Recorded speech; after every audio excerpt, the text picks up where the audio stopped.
الله الرحمن الرحيم والصلاة والسلام على أشرف المرسلين سيدنا محمد وعلى آله وصحبه أجمعين دمان داودياشا قيمها إيا قايها له نغا داوانيا تلفزيونكا كالسن تي في waxaan idinka salaameynaa stuudiyihiisa weyn gudihiisa ku yaala aqalka Crown House magaalada London.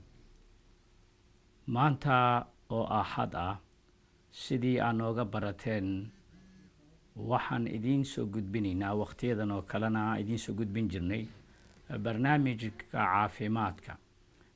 caafimaadka waxaa caawada marti inoogu ah dhakhtarka weyn ee ku takhasusay cudurrada haweenka oo la yiraahdo Dr. Ahmed Ismail. Dr. Ahmed Ismail oo intiina badan aqoon aad u leedihiin waxa uu yahay khabiir ku takhasusay cudurrada haweenka lehna gacantana ku haya maamulkiisa clinic weyn oo la yiraahdo Queen's Clinic ee ku yaala bartamaha magaalada London. dhakhtarku caawada waxa uu ka hadlayaa arrimaha ay ka mid ka yihiin recurrent miscarriageska iyo menopause. marka hore waxaan jecelnahay inaad si degan ula socotaan barnaamijka oo ujeedadiisu tahay in dadka yaga aan ku wacyigelino arrimaha markaasi muhiimka ah sida arrimaha caafimaadka.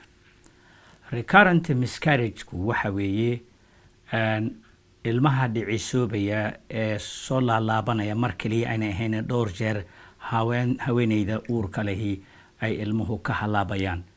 Menopause-kuna waxa weeye dhalmada oo joogsanaysa gabi ahaanba oo haweentii markaasi aynan mar dambe aynan keenaynin caado.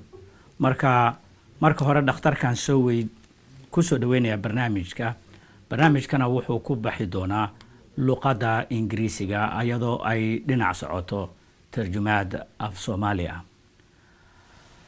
Dr. Ahmed Ismail, welcome again to Kalsan TV.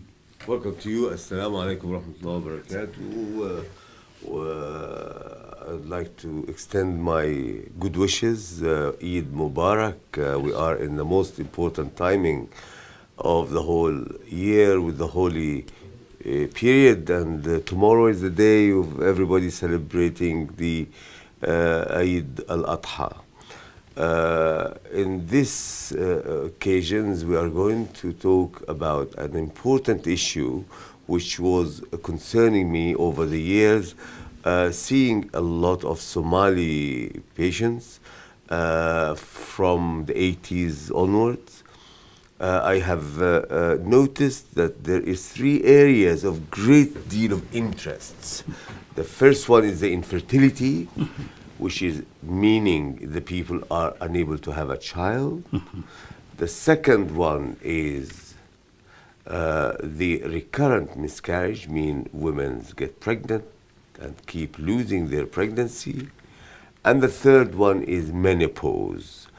And the menopause is 3 areas: natural menopause and normal timing,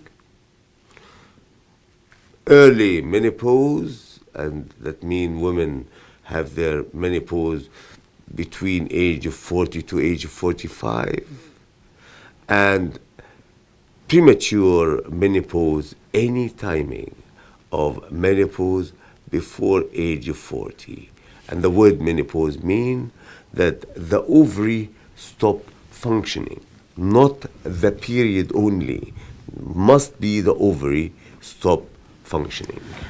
walaalayaal sida aad maqlaysaan dhakhtarku yaanigaba waxaan jecelnahay inaan idin raaxo Eid Mubarak. waa maalin muhiim ah. barnaamijka waxa uu kaga hadlayaa infertility-ga, recurrent miscarriage-ka iyo menopause. Recurrent miscarriage-ku waxa uu yahay dhicinta oo soo noqnoqonaysa. Menopause-kuna waa macnaha dhabtii haweenta oo ay joojinaysa in ayba uur yeelato caadada oo ayaduna ka suulaysa haweeneyda. dhakhtarku intaa barnaamijka u gudagelin waxa uu yaro taabtay menopauska waxa uuna yidhi mid waa dabiici midna waa soo degdegaa oo waa macnaha dhalmadii oo joogsanaysa waqti xoogaa yaro horeeya oo haweeneydu ay ku jirto intaa u dhaxaysa 42 ilaa 45 sannadood waxaa jira mid premature oo macnaha kaaba ka sii daran oo ah waqti kasta oo ka horeeya 40 sano haddii haweeneydu ay gasho ay joojiso dhalmada amba ay qaadi weyso uur ay qaadi weyso 40 sano ka hor markaa waxaa la yidhaahdaa waa premature menopause marka hore waxaan gelaynaa oo aan ka hadlaynaa recurrent miscarriages. It is heartbreaking, Dr. Ahmed, to miscarry one baby after another. A woman faces a big difficulties when she loses a baby one after another. Each pregnancy brings both hope and anxiety, and each loss is unbearable. Sure. Means when a woman loses her pregnancy, she is not only strained, but a strain is put on the relationship between herself and her partner or husband. The strain is normally put on the strongest and the most successful relationships. So we know that this is very, very difficult and very challenging period. We would like to understand what is recurrent miscarriage and what are the risk factors of these miscarriages. Right. Thank you. The word recurrent miscarriage means a woman who has had 3 consecutive miscarriage, Yeah. i.e. minimum of 3. The miscarriages will be, by definition, is loss of pregnancy before 24 weeks gestation, i.e. before 24 weeks pregnancy. Could be in the first part of the pregnancy called first trimester, which is from 0 to 12 weeks, and second trimester, which is between 12 weeks to 24 weeks. The reasons of miscarriage is variable between the early pregnancy and the late pregnancy.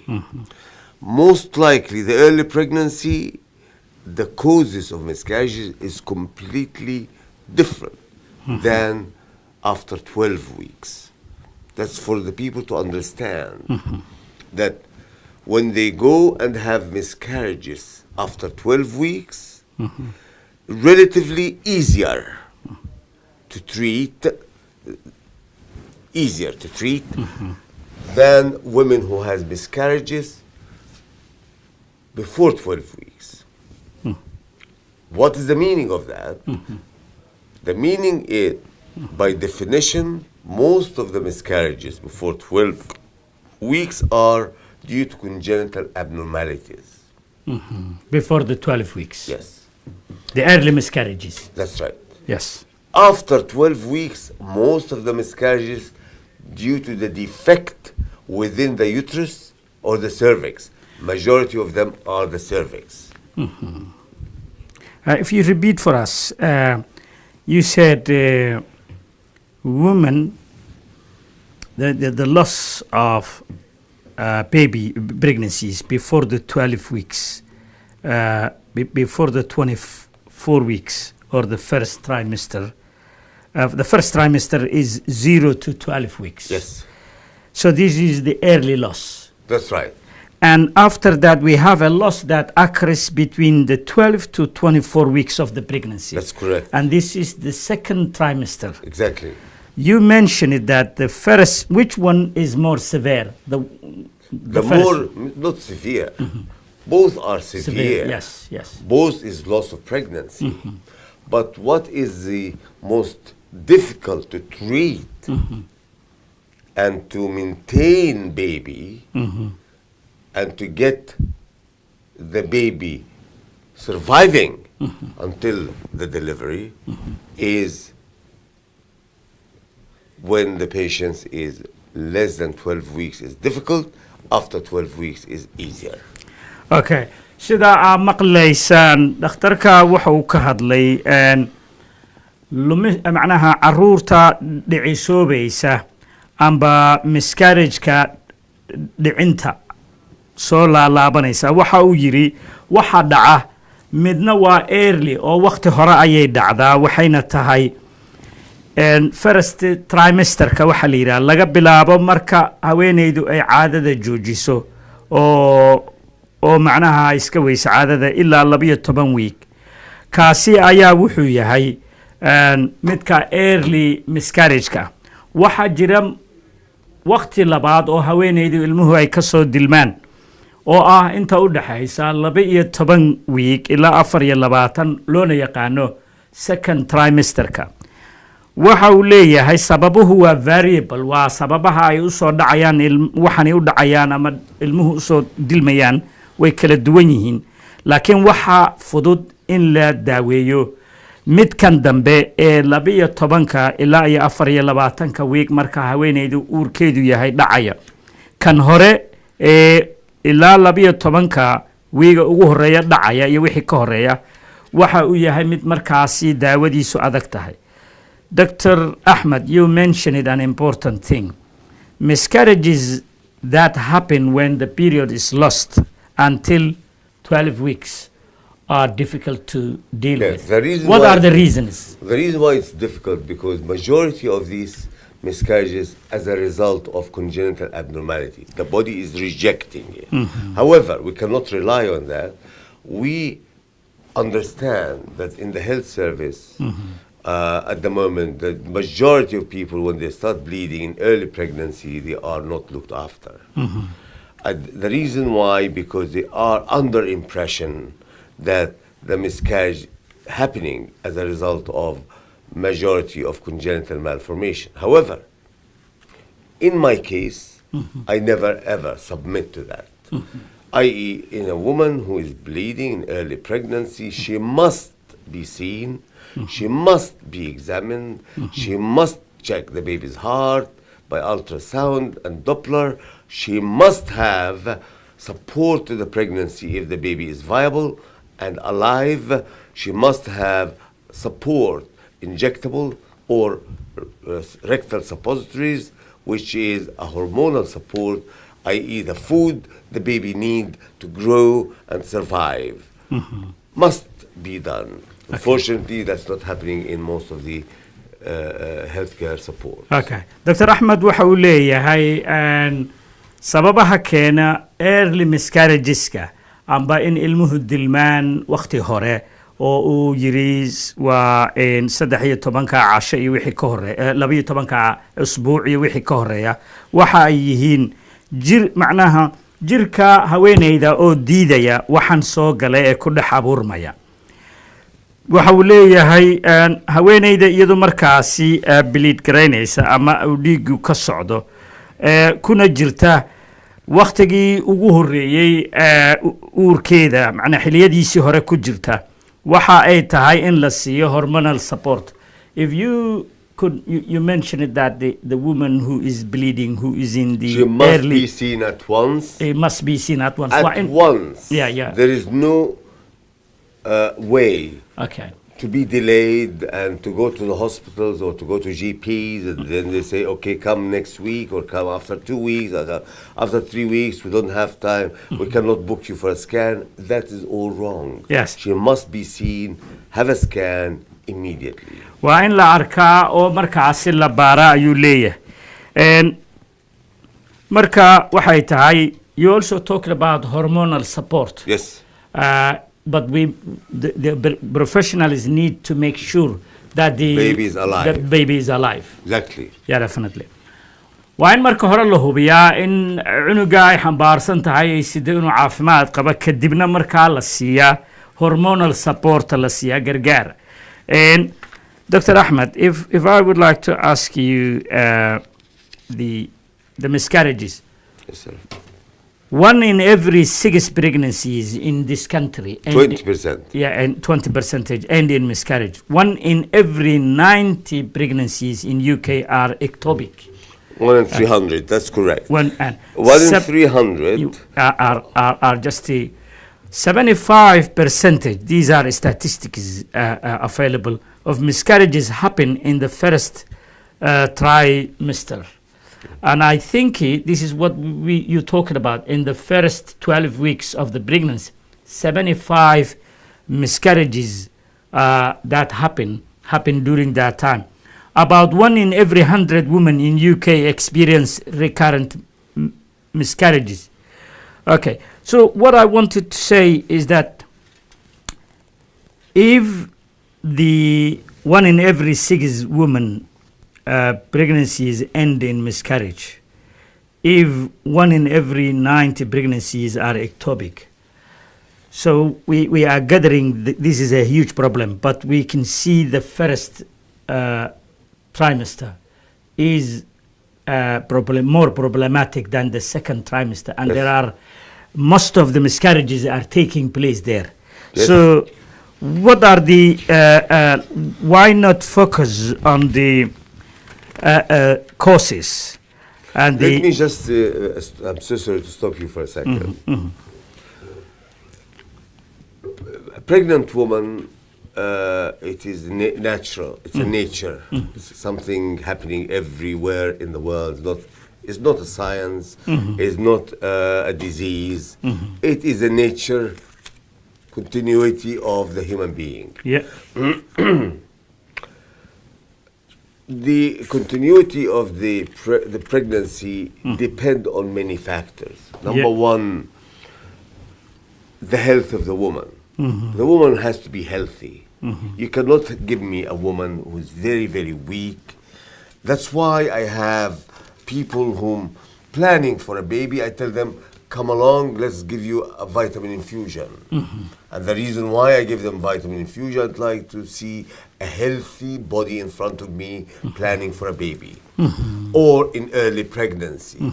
As soon as they're pregnant, I'd like them to have vitamin infusions. The reason why I just want to make sure that they are healthy body, to be able to cope with a newcomer. The pregnant woman becomes 2 people, not just one.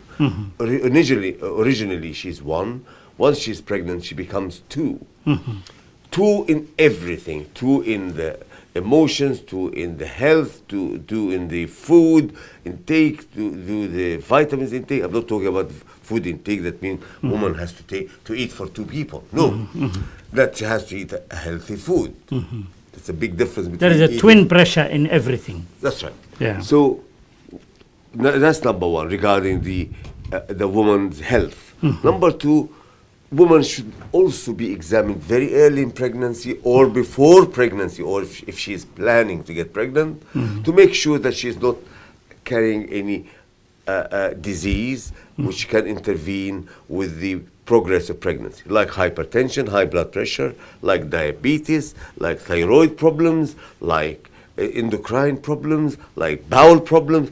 All that can or infection somewhere in the body, all that can have an undesirable effect on the pregnancy. Number 3, if she's taking tablets, pills, smoking, shisha, cigarettes, whatever they call it, all that has got to stop and to be reduced before getting pregnant, or if she got pregnant, the woman has to stop all that unless it is life-saving medications given by practitioners. Okay. walaalayaal sidaa la socotaan waxa uu dhakhtarku leeyahay uurka oo naajix noqda oo markaa uu haweeneydu uur yeelato sii socda ilaa meesha u dambaysa gaara oo cunug uu soo baxaa waxay ku xiran tahay caafimaadka haweeneyda. waxa ii yimaada dad buu leeyahay oo ayagu markaasi qorsheynaya inay awlaad helaan. waxaan sameeyaa waxaan siyaa leeyahay vitamin infusion iska hore uga hadalnay ayaan siinaa. maxaanan u siinaynaa ayuu yidhi si markaasi aan u akidno u hubinno in ay awood u leedahay haweeneydani in ay maaragtay qof naftan ku soo zaa'iday ee soo socota iyadoo ay xamlinayso oo jirkeedu uu xanaanaynayo oo wax kasta jirkeeda ka helaya ay u xamisho baahidiisa iyo culayskiisaba haweeneydu markay pregnant noqoto ama ay uur yeelato waxa ay noqotaa dhinac kasta laba nafle camal maaragtay iyada keliya maaha nafleyda kale ee ilaahay ku abuuray waddana waxaa culayskeedu yahay mid markaasi iyada saaran waxa daruuri ah Dr. Ahmed Ismail uu taabanayaa inay muhiim tahay dhammaanteena inteena badanaan ku dadaalnaa early exam baaris caafimaad oo degdega in hore laga sameeyo si loo hubiyo markaasi inayna jirin arrimo caafimaad darro ah waa in la hubiyaa inayn diabetic ama macaanku oona jirin thyroidku ayna jirin waxa kale oo dhakhtarku ka digay haweeneyda uurka leh inay bad habits amba yeelato shiisho iyo sigaar iyo waxyaabo markaasi dhibaato u keeni kara ayada caafimaadkeeda iyo caafimaadka noolaha kale ilaahay ku abuuray Dr. Ahmed, that was a good point. Known causes means it's very difficult to find out the exact causes of miscarriages. That is why is ongoing debate and research. But the known causes, which you have many times spoken about, which I hear from you, is that blood clotting means means this happens normally when immune system produces or makes antibodies that attack the fats called phospholipids. And this makes the blood to become sticky, interferes with the flow of the blood in the placenta. Okay, what can you say about that? I like what I'm hearing. You became very scientific. I like what with I'm my hearing. association. Thank you. Can you please put this some light onto this? Women, when the pregnancy happens inside a uterus, the uterus, al-arham, al-rahim. Yes. Rahim, our uterus. How do you call it in Somali? المجلانك. المجلانك. Yes. If you look at the uterus, it is muscle, single muscles, and fed by blood vessels. And these blood vessels carry oxygen, vitamins, minerals, protein, carbohydrate. That is the contents of the stream of blood, which feed the baby. If that blood vessels are clotted or sclerosed or narrow or fibrosed from previous surgery, like previous cesarean sections or previous operation in the uterus, previous removal of the fibroid or myoma, all that can affect the flow of blood going to the baby.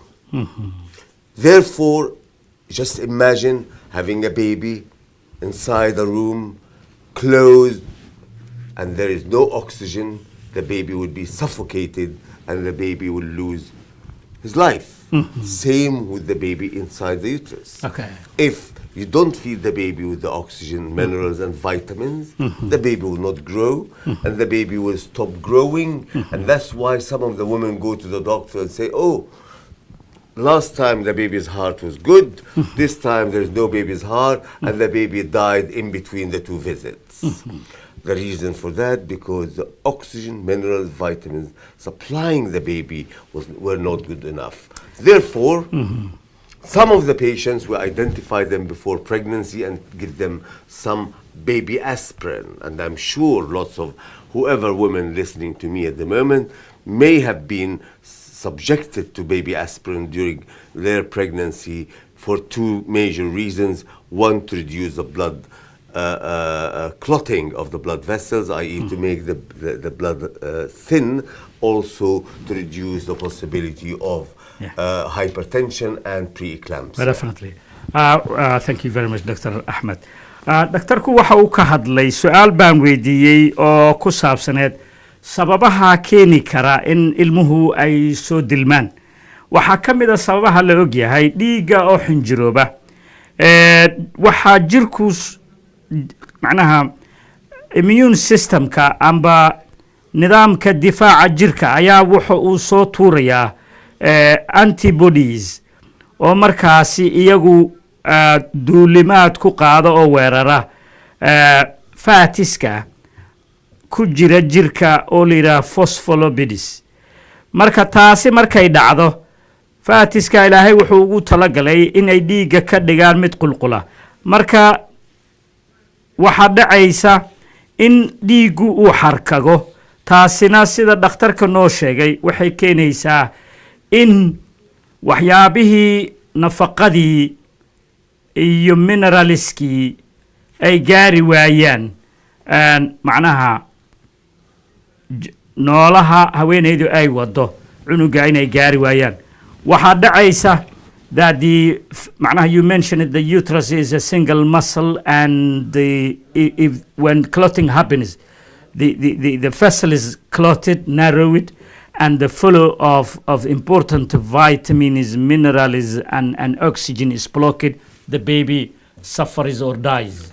So, marka dhakhtarku wuxuu leeyahay marka taasi dhacdo socodkii dhiigga qulqulkii iyo waxyaabihii nafaqooyinkii la doonayay inay gaaraan babyga ama cunuga inay gaaraan ayaa wuxuu noqonayaa mid xanibma waayo dhiiggii baa xarkagay amba meeshii baa iyadoo qaliimo hore iyo operationna hore ayaa noqonaysa mid markaasi dhuuban amba aanan waasic ahayn.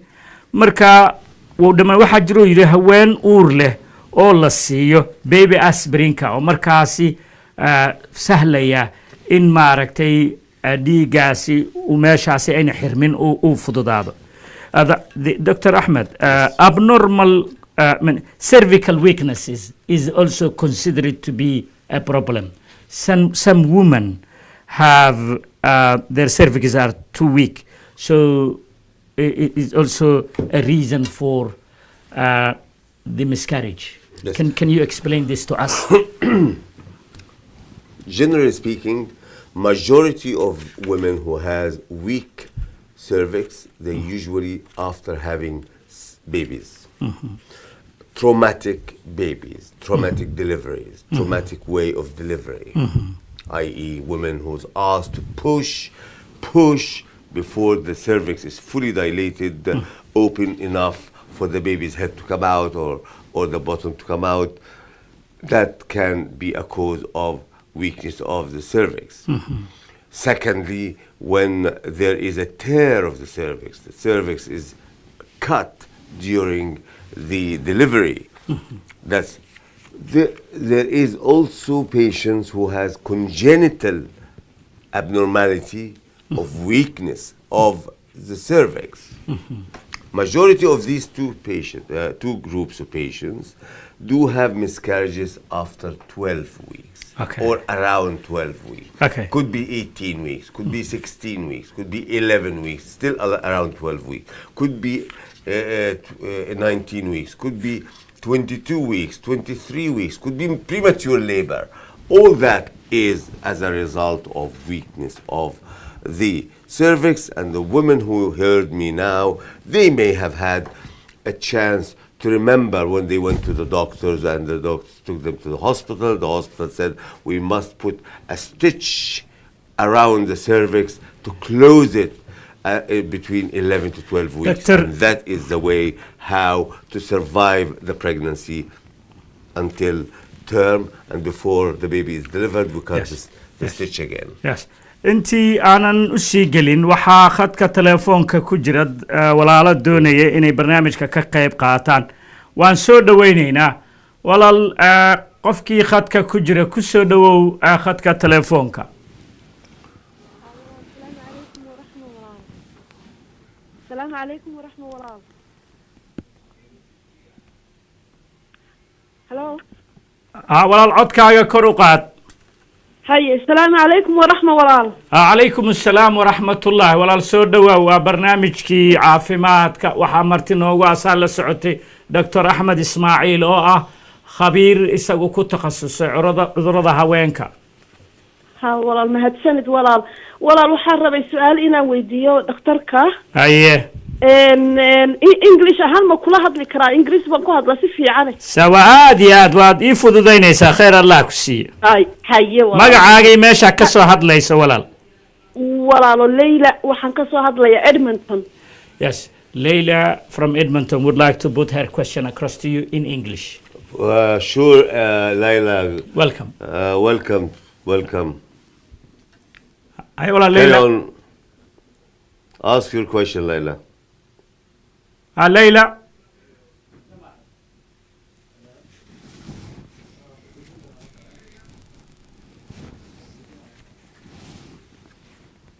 waxaan soo dhaweynaynaa walaasheen Leila.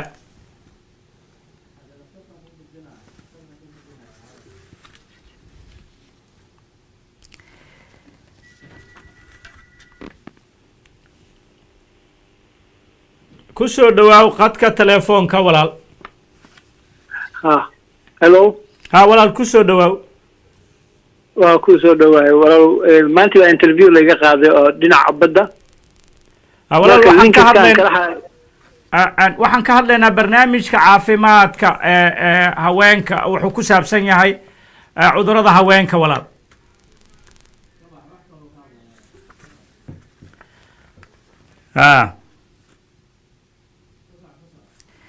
Okay, I think the second cause of late miscarriage is the issue we are now discussing, the cervical weakness.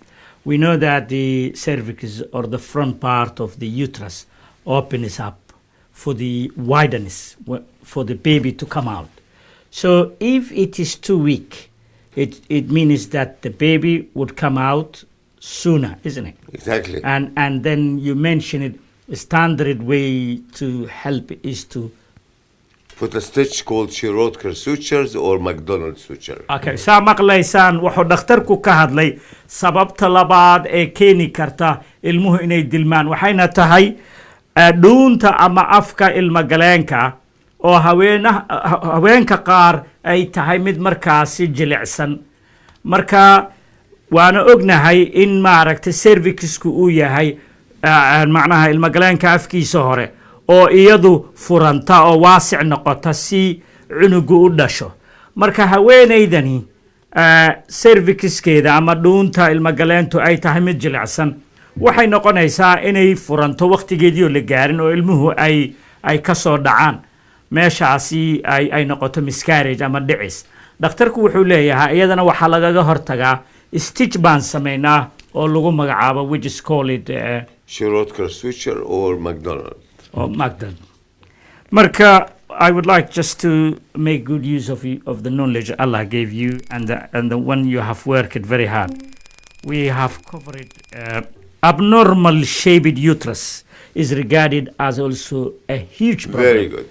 Can you tell us? There is people born with some abnormality within the uterus. Yes. Something called bicornate uterus or الرحم ذو القرنين if the people speak Arabic, which basically the shape like that. If I make a drawing, the shape of the uterus like that. This is called bicornate uterus, like shape of the heart. Different than the shape of the normal uterus. The normal uterus is like that.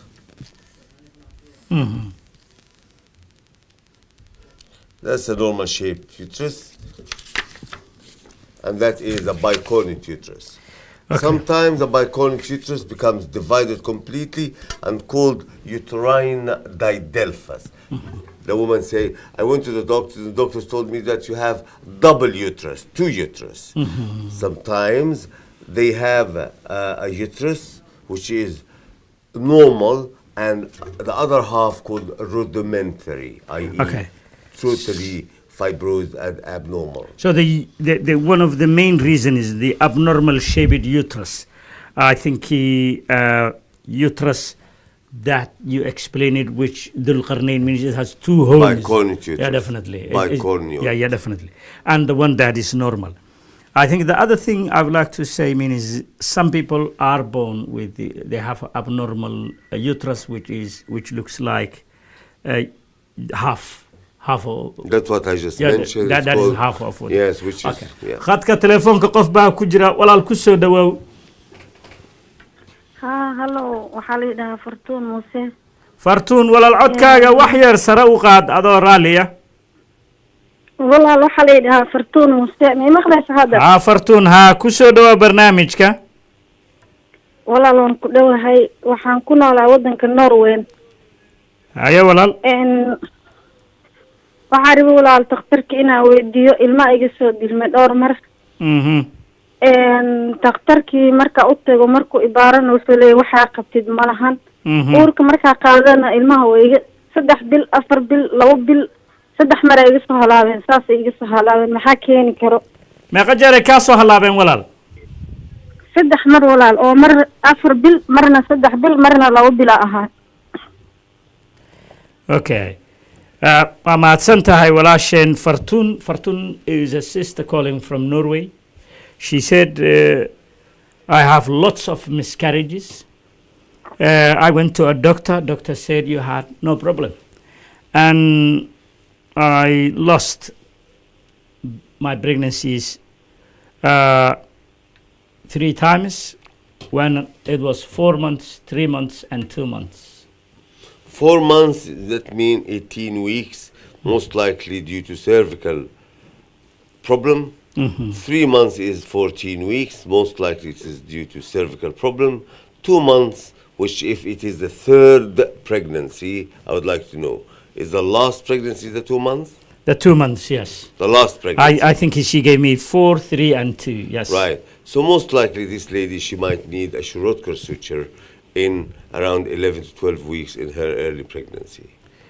dhakhtarka sida uu ku sheegay waxa uu leeyahay ilmaha ka soo dilmay 4 bilood iyo 3 bilood kaaga soo dilmay waxa aad muxtamal u ah ay u badan tahay inay tahay iyada uguna wacan tahay cervical problem amba mashaakil ka jira arrinkii hadda aan ka hadlaynay afka hore ilma galeenka oo aanan markaasi weak amba aan awood lahayn marka waxaad u baahan tahay uu yiri in la xiro oo processkii hadda uu ka hadlay taasoo ay tahay in la sameeyo marka uurkaagu uu yahay 11 ilaa 12 usbuuca 11 ilaa kan iyo 12 marka walaal la soo xiriir professional advice waxaan ka qaado telefonkiisana waxaad ka helaysaa Kalsan TV ama hadda studio hadda soo wacday mar labaad aad soo wacdo.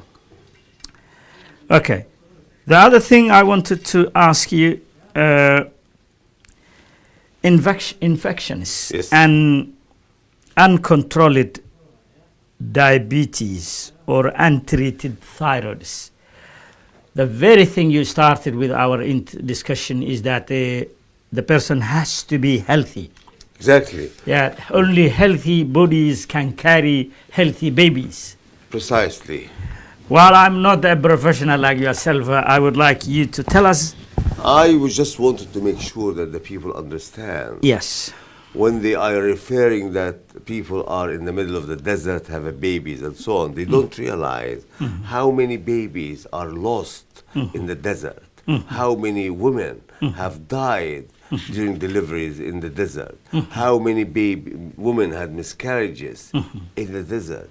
So let us talk in the more scientific way.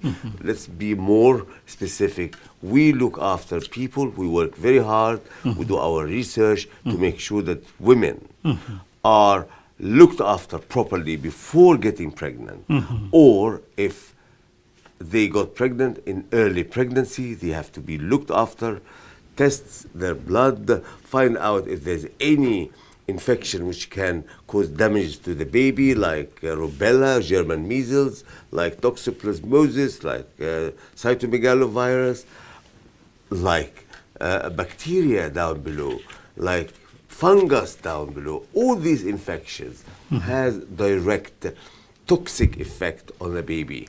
And that can have an undesirable effect, whether it is during the development of the organs of the baby, leaving baby with some congenital abnormalities or being handicapped, or sometimes they lose the pregnancy altogether. Therefore, early pre-conception examination is very important for both. By the way, Pre-conception, what it's before? not only for the woman and the man. Yes. The man must also understand he is half of that baby. Okay, I think so pre-conception and during the pregnancy checks are what you always highlight and what seems to be necessary Very to important. spot if there are underlying health factors. Okay, let's go to the second part. You never get enough of your Thank you, lectures and your explanations. The menopause is when the period stops and ovaries lose their reproductive functions. This is also another problem. When you look at the menopause, the average age the woman go through the menopause is, as you might agree, 52. Could start it between the ages of 45 and 55. Symptoms may last for 5 years. Medical conditions can cause the menopause to happen much earlier. Sometimes we have menopause, as you mentioned it to us, in women as young as 20. Yes. Before you give us your good explanation on the subject, there is somebody on the phone. Walaal soo dhawow, khadka ku soo dhawow. السلام عليكم. Calaykum assalaam. Magacaagii meesha ka soo hadlaysa walaal adoo raaliya. nimco faarax baa leedahaa sarmarkan kasoo kaasoo waqaya. Nimco su-aashaada u soo gudbi dhaktarka Axmed. walaalo waxaan rabaa inaan weydiiyo doctorka dhiigga aad ugu xanuunsadaa marka igu dhaco.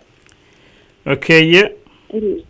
ilaa aan mataqaanaa wax xanuun baabi'iyaa isticmaalo mooyaane xanuunkaas ima daayo oo aad ilaa aan emergency taga mooyaan oo dhakhtar aan aado marka dhakhtarka ibaaraana waxba kuma hayaan ay leeyihiin. Okay.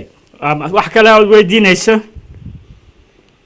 maya intaasaan weydiin lahaa. Okay, the sister Nimca is calling from Germany. She said, I experience severe pain when I have my periods. I go to doctor, they don't tell me anything. Can you tell me, my sister, Assalamu alaikum, can you tell me, is the pain happening before the period or from the first day of the period? Okay, walaasha khadka kuma jirtaan moodaya ma ku jirtaa khadka walaal waa maqlaysaa waxa uu ku weydiiyey ma xanuunku wuxuu dhacayaa before the period or with the onset of the period? ama markii ay caadadu socoto. markuu saa igu dhacaba waan xanuunsanaya markuu iga dhamaadana waan fiicnaanaya.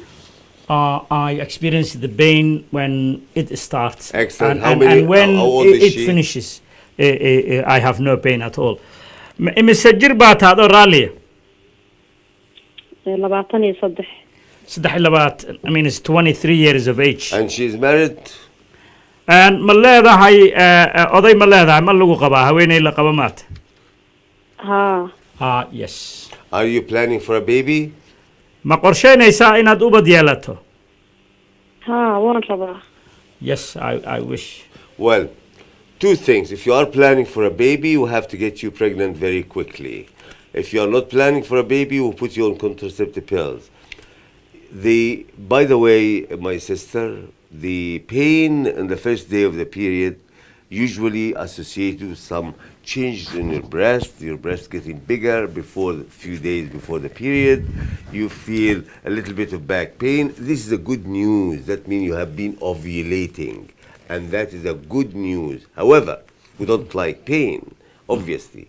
Paracetamol and aspirin can help. It doesn't help, she said. If it doesn't help, that means we may have, if it is severe, we may have to dilate the cervix. The cervix. What does that mean? The cervix or the neck of the womb could be very tight. And if it is very, very tight, can cause Pain. severe pain. Okay. So we dilate the cervix with something like a pen called dilators under either local anesthetic or general anesthetic, and go inside with a little camera, look inside the cavity of the uterus, make sure that the cavity is okay, dilate the cervix to probably Hagar 10, i.e. 10 size dilators, and you'll feel much better afterwards. And the sooner is you get pregnant, the sooner you get pregnant is the better. dhakhtarka wuxuu ku leeyahay caadada imaanaysa waa wax fiican laakiin qof doonaya inuu xanuun uu hayo ma jirto marka waan u sheegay in haddii aad isticmaasho pain killerska xataa aynan markaa xal kuu noqonin marka wuxuu ku yidhi the recommended standard treatment to relieve of this problem is to dilate. No. It's not a standard. This is when you have tried all the anti-inflammatory pain relief, like, for example, ibuprofen, like paracetamol. All painkillers. All the painkillers. After it fails. But not narcotic painkillers. Painkillers. Okay. Not narcotic. Okay. But then after it fails, we have to do a hysteroscopy Yes. and dilatation of the cervix to the point that it reach about 10 dilated size 10 or size 12, Okay. and that will ease on the future pain. Okay. I think waqtiga ayaa nagu yar mana noo suurtagelayso inaan barnaamijka sii wadno waxay la tahay mawduuceena menopause-ka mustaqbalka ayaan ka hadlaynaa qof baa khadka telefoonka ku jira soo dhawaa walaal assalaamu calaykum calaykum assalaam waraxmatullah walaal waxaan rabaa dhakhtarka inaad muxuu hayaan wax su'aalo afka ma aqaan laakiin adaa iga turjumaya hay magacaagii meesha ka soo hadlaysa walaal waxaan ka soo hadlayaa baanad magacaygana waxa la yiraahdaa shukri inta ka soo hadlaysa baanad haye magacaagana maxaa tiri walaal shukri baa la yidhahaa walaal shukri haye walaal su'aashaada soo gudbi adoo iga raaliya dhaqso walaal waxaan rabaa gabadhayda baa waxaa laba jeer waxaa ka dilmay ilmo haye 2010kii and 2013kii uur dambena ma yeelan waxaan rabaa marka dhakhtarkaada inaad ii weydiiso waxa koosgareynaya ilaahay baa garanaya Okay, the sister is calling from London and she said, my daughter had 2 miscarriages, one in 2010 and another in 2013. All I know is what are causing these miscarriages. I wanted his answer. Does she have children? Arur may leedahay walaal.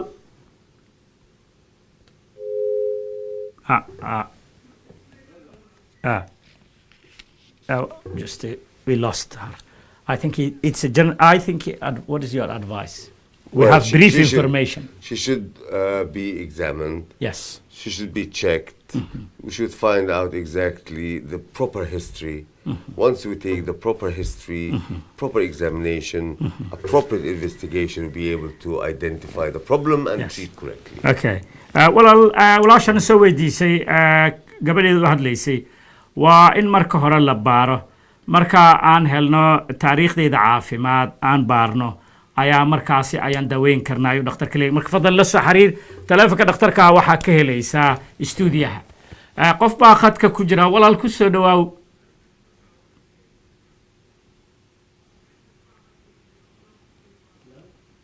halo walaal magacaagii meesha ka soo hadlayso su-aashaadana dhaqso u soo gudbi walaal okay walaal assalaamu calaykum magacayga xalimo waaye london aan kaa soo wacayaa Xalimo ku soo dhawo xalimo waxaan weydiinayaa dhakhtarka ovarian reserve-ka hadda menopause-kood ka hadlayseen anigu age-ka 30 ka yarahay 29 jiraa maxaa la dhahaa dhakhtar badan baan u tagay marka waxay igu dhaheen ukumahaaga yar ur ma qaadi kartin badan baa reer lahaa marka hadda waxaan sameeyey IVF baan sameeyey marka waxay igu dhaheen uur caadi uma qaadi kartidba marka inuu wax iga siin lahaa advice ani maxaa la dhahaa marka wuxuu yiri ovarian reserve baad qabtaa bay igu dhaheen ukumahaaga aad u yar yar Okay, the sister is referring to the later topic of the menopause. She's talking. She talked about. She went to a doctor, and she was told that the ovaries are not releasing enough eggs. The stock of the ovaries has decreased. So she has undertaken IVF. So she wanted more explanation on this. How old is she? مسجر باتها ولا هدانا مقليسيد ولي 29 years. Oh, she's very young. Well, basically, at age of 29, it is must be a reason for the decline of the AMH or the ovarian reserve, and also must be a reason of why she's not producing enough eggs. Once we correct the reason, we'll be able to produce better number of eggs. IVF is not the good answer without identifying the problems to be able to have the better success rate even if you go to an IVF. Yes. And marka waxaan u malaynayaa qof kale ku jira khadka telefoonka in kastoon jecelnahay inaan barnaamijka dad badan fursad u siino waxaa la soo gaaray gabagabadii waxaan rajaynaynaa in aan mustaqbalka ka sii wadi doono doodaheena la xiriira caafimaadka haweenka waxaan ilaahay uga mahad celinayaa in aan macnaha ka faa'iidaysanay waqtigeena oo aan ku qaadanay si maaragtay faa'iido u leh mujtamaca waxaan mahad u celinayaa dhakhtarka Ahmed Ismail oo asagoo ah khabiir ku takhasusay cudurrada haweenka oo noo cadaynayay noona sharxayay labadan arrimood. Doctor, we have to thank God and it's a Eid Mubarak to you Mubarak and the rest of the people who are viewing us. I think we thank you for coming to Kalsan TV. Thank you, sir. And I hope that people who want to get in touch with you would be able through the TV and come and visit you and discuss their issues with you privately. Always my in pleasure. their own times. Always my pleasure. So thank you for coming. Thank you, sir. Two big topics. Thank you. And the time is not enough to cover, but we look forward to see you in the near future. Thank you. Thank you so much. Thank you, sir, very much. Thank you. Thanks.